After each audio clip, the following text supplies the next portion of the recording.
Hujan baru saja reda di Tanara. Embun yang menggantung di ujung daun pisang seperti berbisik pada angin, menyampaikan rahasia alam yang tak terucap. Di tengah semilir pagi yang masih basah, seorang anak lelaki duduk di serambi rumah panggung, matanya menatap langit yang mulai cerah. Ia bernama Nawawi, putra seorang ulama desa yang dikenal alim namun bersahaja. Suara gemericik sungai Cisadane yang mengalir pelan seperti mengiringi zikir yang lirih dari bibirnya.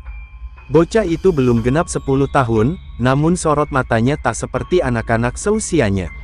Di sana, terpancar kesungguhan yang tajam, semacam kedalaman yang lahir dari pengamatan dan perenungan. "Abah, kenapa manusia harus belajar kalau pada akhirnya semua kembali ke tanah?"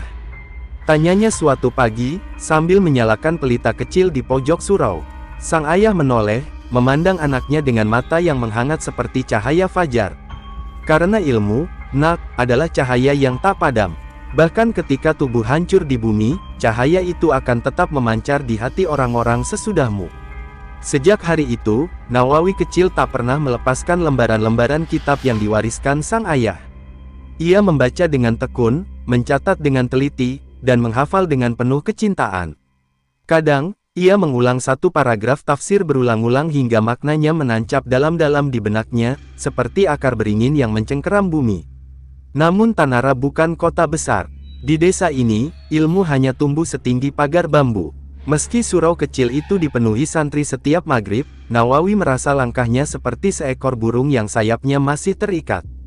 Ia ingin lebih. Ia haus. Ia tahu bahwa dunia yang lebih luas sedang menantinya. Pada suatu malam ganjil di bulan Ramadan, Nawawi bermimpi. Dalam mimpi itu, ia berdiri di tengah padang pasir, di hadapannya menjulang Ka'bah yang bersinar lembut seperti bulan purnama. Dari arah timur dan barat, datang orang-orang membawa kitab di tangan, dan semua berhenti di hadapannya, lalu berkata serempak, "Ajarkan kami, wahai anak Tanara." Ia terbangun dengan dada berdebar. Udara malam terasa berat, seperti menanggung makna besar yang belum sempat diuraikan. Esok harinya, ia mendatangi sang ayah dan menyampaikan niatnya untuk pergi. "Kemana, Nak?" tanya ayahnya. "Mencari cahaya yang lebih terang." Dengan restu orang tua dan tas kecil berisi 2 helai baju, sebuah mushaf, dan kitab kuning warisan sang kakek, Nawawi memulai perjalanannya. Ia meninggalkan Tanara, desa kecil di ujung barat Jawa, dengan tekad mengubah nasibnya, bukan untuk dirinya sendiri, tapi demi generasi yang belum lahir. Langit Tanara kala itu bersih, seperti lembaran takdir yang siap ditulisi. Dan Nawawi, bocah bersorban putih dan mata bercahaya, melangkah menuju takdirnya sendiri, menjadi cahaya dari barat yang kelak menyinari dunia. Langkah-langkah kecil itu kini menapaki jalanan berbatu, meninggalkan jejak di tanah basah yang belum sempat mengering sejak semalam.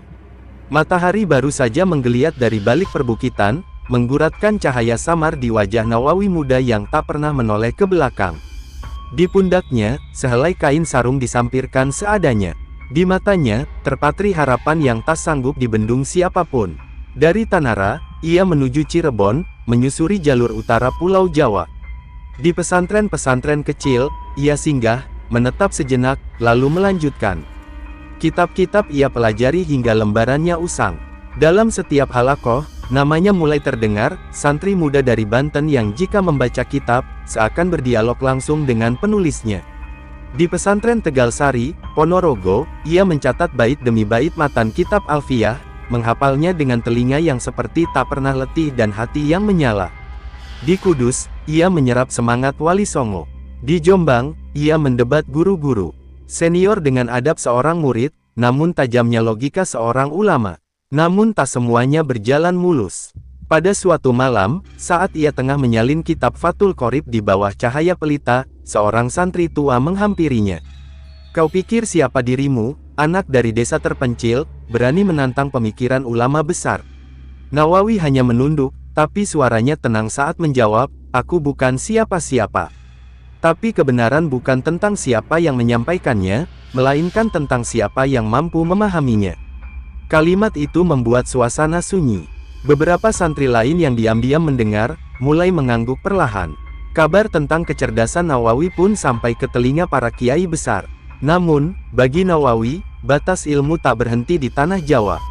Di dadanya, mimpi itu masih hidup, mimpi di mana ia berdiri di hadapan Ka'bah, ditunggu umat dari segala penjuru. Tahun demi tahun berlalu, setelah bertahun-tahun mengembara, ia kembali ke Tanara sebentar, hanya untuk mencium tangan ibunya, memeluk ayahnya, dan pamit dengan satu tujuan, Haramain. Doakan aku, Mak-Bah. Aku ingin mencium debu Makkah, ingin menyentuh dinding Ka'bah bukan dengan tangan, tapi dengan ilmu. Air mata ibunya tak bisa disembunyikan. Tapi di wajah sang ayah, terpancar keyakinan. Ia tahu anaknya bukan lagi sekadar putra desa, tapi cahaya yang sedang menuju puncaknya. Perjalanan laut dimulai dari pelabuhan Banten. Kapal kayu tua membawa ratusan jemaah dan pelajar menuju Jeddah. Di tengah lautan, angin menggila. Malam menjadi pekat, dan langit seolah tak berujung. Di tengah badai, Nawawi menggenggam mushaf kecilnya. Ia membaca ayat demi ayat, suaranya tenang, nyaris seperti bisikan. Sebuah ketenangan yang merambat dari dek kapal sampai ke hati penumpang lainnya. Seseorang mendekat dan berbisik, "Jika kapal ini tenggelam, apa yang akan kau lakukan?" "Aku tak takut tenggelam," jawab Nawawi, "yang kutakutkan hanya satu, jika belum sempat menyampaikan apa yang kutahu, dan mati dalam kesunyian." Laut akhirnya mereda. Fajar terbit di atas perairan Laut Merah. Di cakrawala, samar-samar terlihat garis pantai, tanah suci. Tanah tempat para nabi berpijak. Tanah yang telah menanti Nawawi, dan tak lama lagi akan mengenalnya. Dengan satu sujud syukur di atas dek, Nawawi memulai langkah barunya. Bukan lagi sebagai anak Tanara, tapi sebagai pejalan cahaya menuju derajat ilmu yang tak lagi mengenal batas. Udara Makkah terasa asing di kulit Nawawi. Kering, panas, dan penuh debu. Tapi di balik teriknya mentari Hijaz, ada sesuatu yang membangkitkan gelora dalam dadanya, semacam kerinduan yang akhirnya pulang ke pelukannya. Ini tanah para nabi, tempat jutaan sujud tumpah setiap harinya.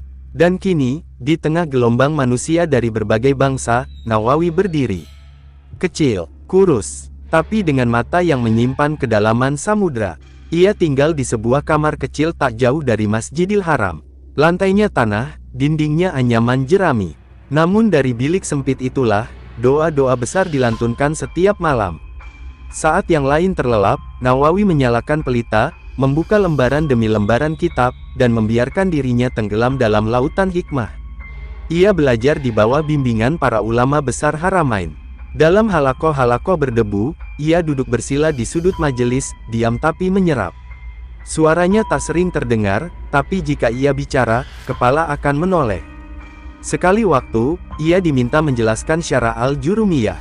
Ia berdiri, tangannya gemetar, namun lidahnya fasih, seolah huruf-huruf Arab telah menjadi daging dalam dirinya. Seorang guru dari Yaman berbisik pada kawannya, "Anak ini, seakan dilahirkan bukan dari rahim perempuan biasa, tapi dari doa para aulia." Hari demi hari, prestasinya melambung. Ia mampu menghafal kitab dalam sekali baca, menyerap logika para ulama mutakalimin, dan kesahajaan para sufi. Ia tak hanya memahami, ia menjiwai. Dan itu membuatnya berbeda. Suatu malam, seorang syekh tua memanggilnya setelah halakoh berakhir. "Aku telah melihat banyak murid," kata sang guru, "tapi hanya sedikit yang mampu memikul beban ilmu tanpa patah. Kau, Nawawi, bukan sekadar murid. Kau adalah lentera." Sejak hari itu, namanya mulai dibicarakan. Di majelis-majelis, para pelajar menyebutnya sebagai anak muda dari Banten yang membawa hujan ke padang gersang. Namun, kemasyhuran tak membuatnya tinggi hati. Setiap malam, ia tetap menyapu halaman madrasah. Ketika seorang santri muda menegurnya karena membersihkan najis di pelataran, Nawawi hanya tersenyum. "Ilmu tanpa rendah hati," ucapnya pelan, "adalah seperti langit tanpa bintang. Luas, tapi tak memberi arah." Tak lama kemudian, ia ditawari mengajar. Di usianya yang masih muda, ia diberi ruang di Masjidil Haram, tempat yang hanya diisi oleh para ulama besar. Dalam kerendahan, ia menerima. Maka dimulailah pengajiannya yang kelak menjadi legenda. Murid-murid datang dari berbagai negeri, Hadramaut, Mesir, Syam, dan Nusantara. Sebuah kalimat mulai terdengar di sudut-sudut Makkah. "Bila ingin belajar tanpa bayaran, tapi pulang dengan cahaya, datanglah ke halakoh Al-Bantani." Namun di balik cahaya yang mulai bersinar, Nawawi tahu, perjalanan belum selesai. Ia baru menginjak puncak pertama, dan di depannya, bentang samudra ilmu masih menanti untuk dijelajahi. Dan ia siap. Malam di Makkah tak pernah benar-benar sunyi. Di sela gemuruh doa dan bisik angin padang pasir, ada suara-suara sunyi yang menulis sejarah. Di sebuah kamar sederhana, tak jauh dari Masjidil Haram, pena menari di atas kertas, menciptakan jejak-jejak abadi dari tangan seorang anak desa yang kini disebut Al-Bantani. Syekh Nawawi menulis seperti orang bernafas. Setiap lembar bukan sekadar huruf dan kalimat, melainkan pancaran ruh dari ilmu yang telah dicerna, diresapi, dan dihayati dengan seluruh jiwa. Ia menulis bukan demi pujian, bukan pula karena ingin dikenang, tapi karena ia sadar, hidup ini terlalu singkat untuk menyimpan ilmu sendirian. Di pagi hari, ia mengajar dengan sabar. Di malam hari, ia menulis dengan tekun. Tinta di ujung kalamnya seakan tidak pernah kering. Para muridnya sering menemukan beliau tertidur dengan kepala bersandar di kitab yang belum rampung. Tangan kanannya masih menggenggam pena, dan jari-jarinya penuh noda tinta. Di antara kitab-kitab itu lahirlah karya-karya yang kelak mengguncang dunia Islam, Tafsir Marah Labid, Uqud Al-Lujain, Nihaya Al-Zain, Kashifatus Saja, Tijan Al-Darari, dan puluhan lainnya. Tiap kitab menjadi cahaya baru yang memancar ke berbagai penjuru. Al-Azhar Mesir memasukkannya dalam kurikulum, para ulama Syam membacanya dalam majelis, para santri Nusantara membawa salinan-salinannya pulang ke tanah air. Suatu hari, seorang ulama besar Mesir mengunjungi Makkah dan mengikuti majelis Syekh Nawawi. Seusai pengajian, ia mendekat dengan takzim dan berkata, "Wahai Syekh, tulisan-tulisanmu telah sampai ke Kairo, sebelum aku tahu siapa dirimu. Tapi kini aku tahu, pena itu berasal dari tangan yang bersujud lebih dulu sebelum menulis." Namun tak semua menyambut karya Nawawi dengan sukacita. Ada yang mencibir, ada yang memfitnah, ada pula yang menuduhnya menyesatkan karena keberaniannya menafsirkan dengan pendekatan yang dalam dan jernih. Satu malam, sekelompok orang melempar gulungan kertas ke dalam kamarnya. Isinya, celaan, ancaman, dan tuduhan. Syekh Nawawi hanya tersenyum. Ia lipat gulungan itu, lalu dijadikan alas duduk untuk menulis kitab berikutnya. "Biar caci maki jadi tempatku berpijak," bisiknya, "asal kalam ini terus menulis yang hak." Dari bilik sempit itu, ratusan kitab lahir. Setiap halaman menjadi saksi bagaimana seorang ulama menyulam ilmu dengan pengabdian. Ia bukan sekadar penulis, ia adalah juru bicara ilmu dari zaman ke zaman. Kalamnya menyentuh yang buta huruf dan yang bergelar doktor. Tulisannya menyusup dari pesantren ke istana, dari madrasah ke universitas. Dan saat kabar menyebar bahwa karya-karyanya telah digunakan di Damaskus dan Kairo, seorang muridnya bertanya dengan mata berbinar, "Guru, apakah ini pertanda kemenangan?" Syekh Nawawi menatap langit malam dari balik jendela kecil, lalu menjawab lirih, "Kemenangan bukan saat namamu dikenal, tapi saat ilmumu memberi terang, bahkan setelah kau tak lagi di dunia." Dan malam itu, ia menulis lagi. Dengan tangan yang lelah, tapi hati yang penuh cahaya. Ia tahu, selama kalamnya belum berhenti, umat masih punya alasan untuk berharap. Kabar tentang Syekh Nawawi Al-Bantani menyebar seperti aroma musim semi di padang gersang, perlahan tapi tak terbendung. Dari balik halaman kitab-kitabnya yang sampai ke Mesir, Syam, dan India, dari majelis-majelis kecil di Masjidil Haram yang riuh oleh pelajar asing, namanya mengalir menembus batas wilayah dan bangsa. Ia bukan lagi milik Tanara, atau bahkan hanya milik Hijaz, ia telah menjadi milik dunia Islam. Setiap waktu salat, sebelum azan berkumandang, halaman masjid itu sudah dipenuhi pelajar dari berbagai penjuru. Wajah-wajah muda penuh harap duduk bersila, menunggu suara lembut Syekh Nawawi mengalirkan ilmu. Ada yang datang dari Hadramaut, membawa dialek Arab Selatan yang kental. Ada yang dari Mesir, berpakaian rapi dan membawa tinta terbaik.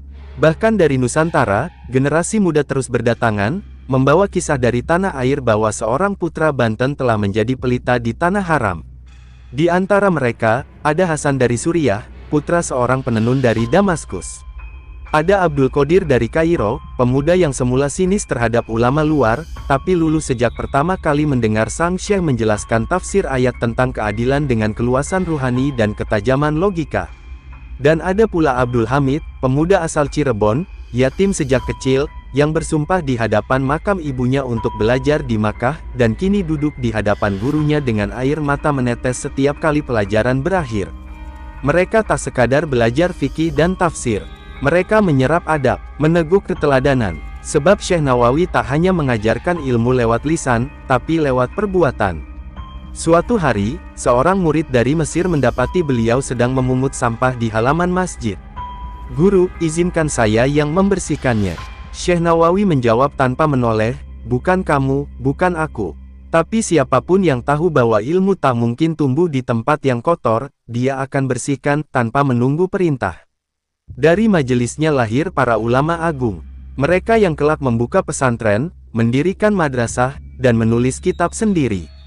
Dan hampir semuanya, dalam pengantar karya mereka, menyebut satu nama, Syekh Nawawi Al-Bantani, guruku dan cahaya jalanku. Namun kebesaran sering datang beriringan dengan kesunyian.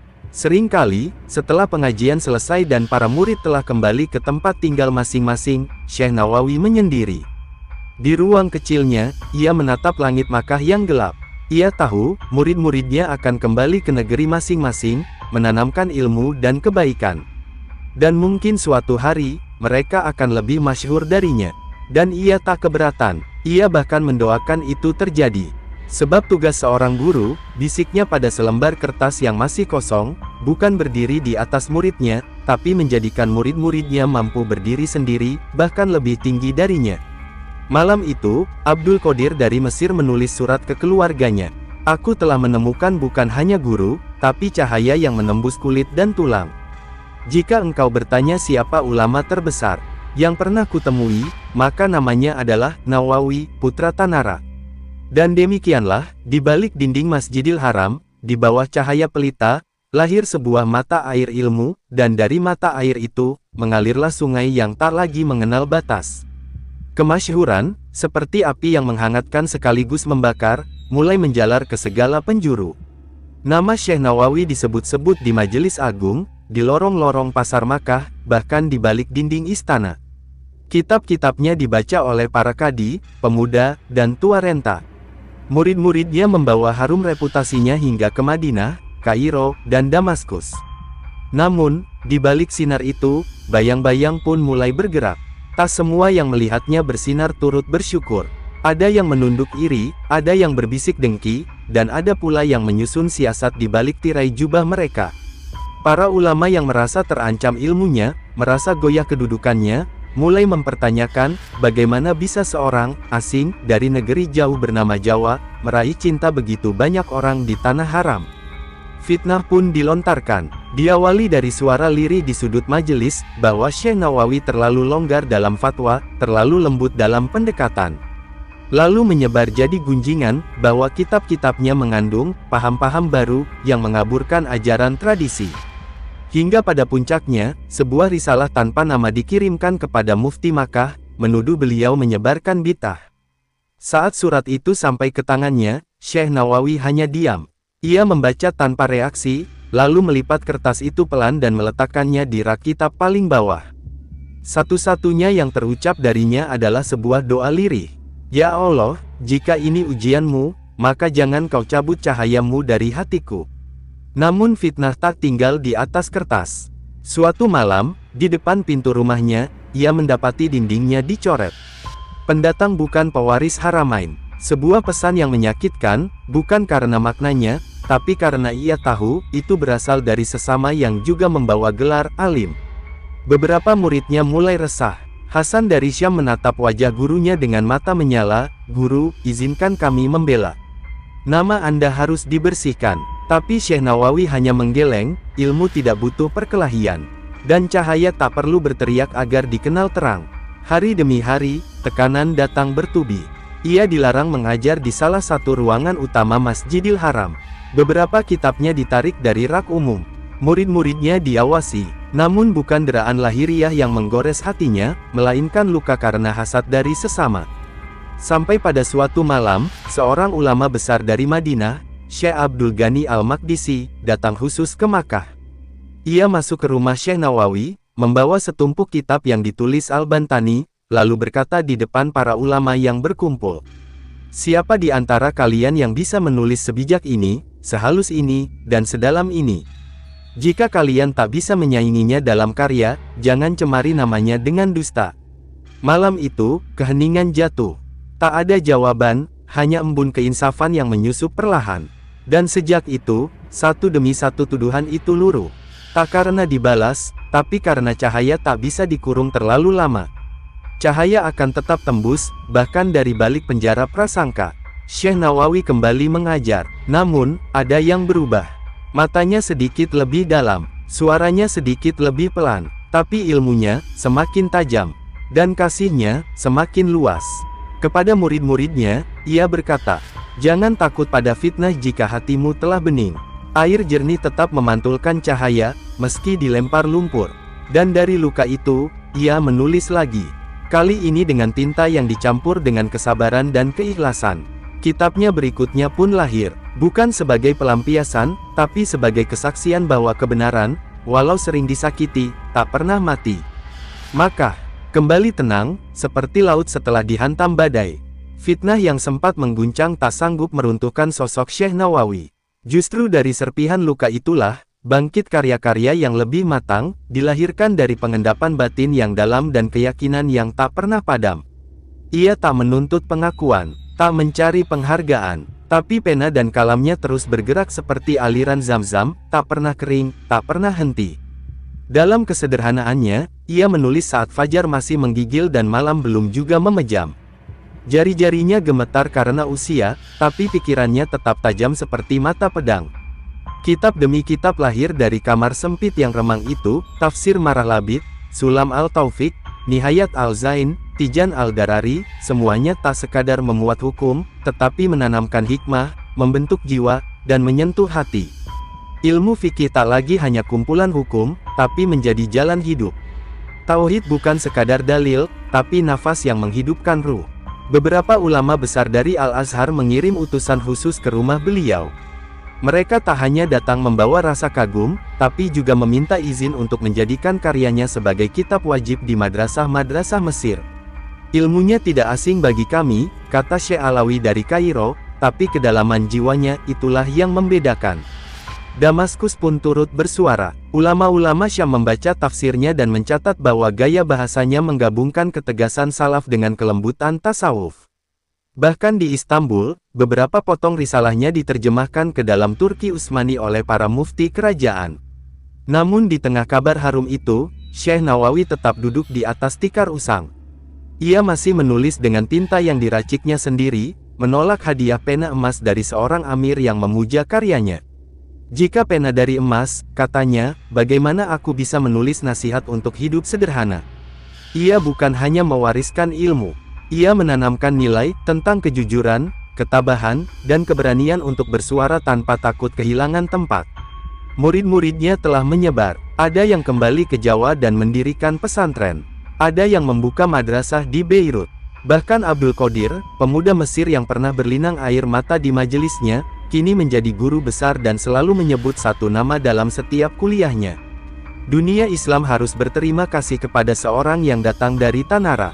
Jika bukan karena beliau, mungkin jalan ilmu tak sejelas hari ini. Namun yang paling menggetarkan, bukanlah sanjungan manusia, melainkan keikhlasan sang guru yang tak pernah berubah.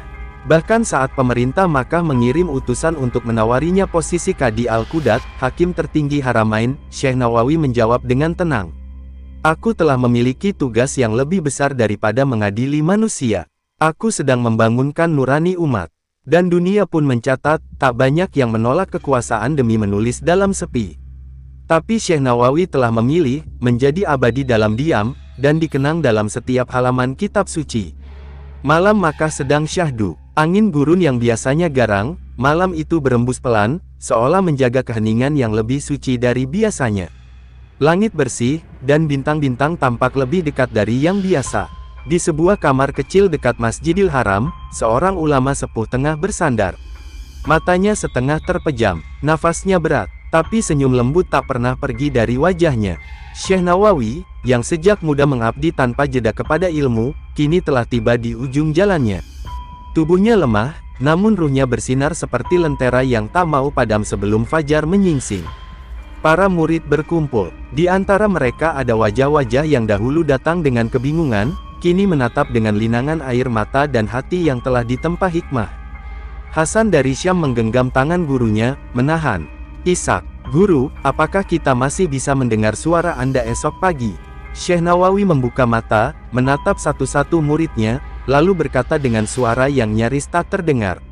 Aku hanyalah pena, ilmu adalah tinta, kertasnya adalah kalian. Jika kalian terus menulis, maka aku tetap hidup. Tak lama kemudian, setelah azan subuh berkumandang dari menara Masjidil Haram, nafas terakhir itu terhembus. Pelan, hening, seperti doa yang kembali kepada pemiliknya. Dunia kehilangan satu cahaya, tapi langit seperti menyambut satu bintang. Berita wafatnya mengguncang jagat keilmuan. Dari Kairo hingga Gontor, dari Damaskus sampai Cirebon, para ulama menyampaikan takziah. Kitab-kitabnya dipeluk lebih erat, majelis-majelis pengajian mengalunkan doa untuk arwah sang guru dari tanah Banten. Di Tanara, kampung halaman yang pernah ditinggalkan demi ilmu, masyarakat berkumpul di Masjid Tua. Seorang lelaki tua, yang dahulu belajar langsung pada Syekh Nawawi saat muda, berdiri di mimbar dan berkata, "Beliau mungkin tak dimakamkan di sini, tapi Tanara telah menjadi saksi lahirnya seorang wali yang menerangi dunia dari keheningan." Puluhan tahun kemudian, seorang pemuda di pesantren kecil di Jawa Timur membuka lemari kayu tua peninggalan kakeknya. Di sana, ia menemukan kitab usang, dengan tulisan Arab Jawi dan catatan kecil di pojok halaman, "Ini kutipan dari guruku, Syekh Nawawi Al-Bantani."